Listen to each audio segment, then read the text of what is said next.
Welcome to the video tutorial series on the Customer Self-Service Portal. My name's Sophie and I'm a member of the support team here in Sydney. Today, we're going to have a look at the Watchlist tool, how you can add and manage locations of interest to you in the map browser. Make sure you keep watching.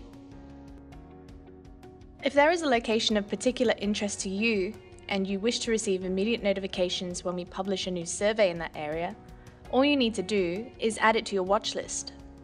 Head first to the map browser and choose your location. I'm going to choose the Sydney Opera House. Once selected, click the Watch button. You will be told that you are now watching this location and you will automatically receive email updates when new imagery has been published there. To manage your watch list, you can either select View Watch List or click OK, then head to the menu button and select My Account in the drop-down.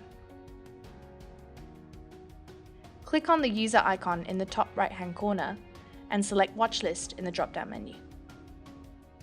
Now we are on the Watchlist page. This is where you can manage the locations that you are watching. As you can see, there are two filters available: Email Me and Do Not Email Me. When both selected, you will be able to view all locations that you are watching. If only one is selected, you will only be able to view the locations that have that specification applied.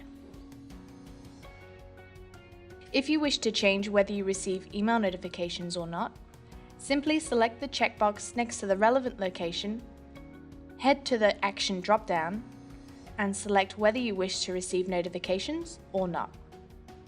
If you choose not to be emailed updates, the location will remain on your watch list. You just won't receive emails when a new survey has been published. If you wish to remove one or more locations from your watch list, just check the box next to the location you want to remove, head back to the Actions drop-down, and click Remove from Watch List. And that's it. I hope this has been helpful. If you have any more queries, please check out our information documentation at docs.nearmap.com. Thanks for watching.